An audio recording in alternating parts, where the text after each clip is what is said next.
what I think particularly exciting with being a researcher is the opportunity to find out new things. You don't have to go back and look at something that's been written in a book, but you can actually contribute data of your own. And the moments when you are able to postulate an hypothesis and you can collect the data demonstrating that this hypothesis could be correct, and you start realizing that I now have accomplished something which nobody else knew about before, these are some of the most exciting moments in our daily life. So we are now witnessing a very large increase in the resistance of antibiotics for these pathogenic strains, and it's a very serious medical problem. What we are trying to do here in my research group is to try to understand why some of these bacteria cause these invasive and severe diseases. Because if one can determine what the mechanisms are and find key regulatory processes, one can then in the future envision that these would be very powerful and suitable targets for new pharmaceuticals. There is a lot of research going on in this field.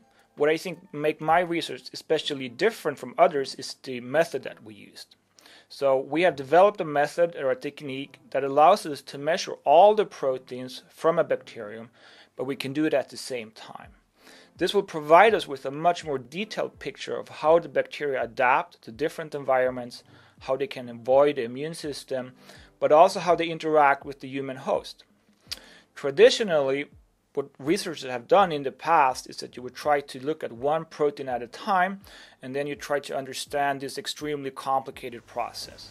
It's like trying to figure out the picture of a jigsaw puzzle by only looking at one single piece. So we have two major goals. The first goal is that we try to facilitate or help the doctors to find these very dangerous strains and be able to basically match treatment with type of bacterium. Secondly, we try to find new mechanisms or regulatory processes which are particularly important for the bacterium to cause these diseases.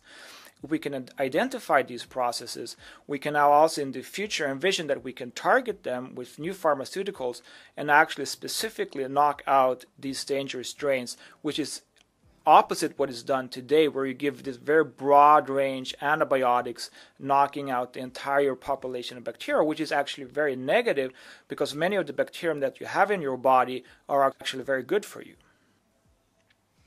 It was very natural for me to very early on start to think about scientific projects.